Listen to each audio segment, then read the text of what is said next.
ఒక పెద్ద మామిడి పండు అండి, బంగినపల్లిది. దీంట్లో షుగర్ పౌడర్ ఒక కప్పెడు, అదేవిధంగా కొంచెం ఇలాచీ పౌడర్, అగర్ పౌడర్ అండి, ఒకటి full glass water, room temperature water ఉడికించుకోవాలి. ఇందులో మ్యాంగో జ్యూస్ వేసుకుంటాను. ఇది గోరువెచ్చని పాలండి, అట్లానే పూర్తిగా వేడి కాదు, అలాంటి పాలలో మ్యాంగో జ్యూస్ మొత్తం వేసుకోవాలి.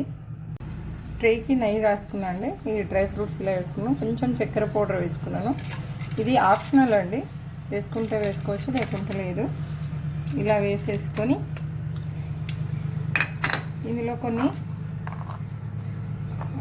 దానిమ్మ గింజలు కూడా వేసుకున్నాను.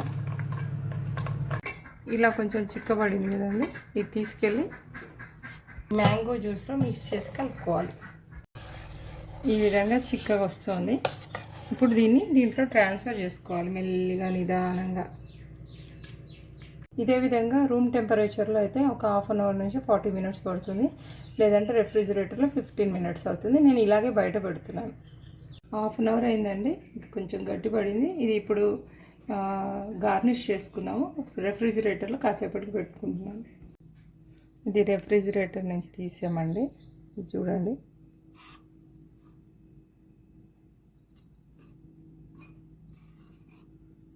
ఎలాగైనా కట్ చేసుకోవచ్చు, తీసి చూపిస్తాను.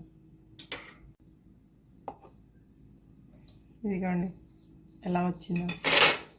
మరీ గట్టిగా కాదు, మరీ లూజ్గా కాదు, చాలా సౌకర్యవంతంగా తినచ్చు, ఇష్టంగా కూడా తినచ్చు.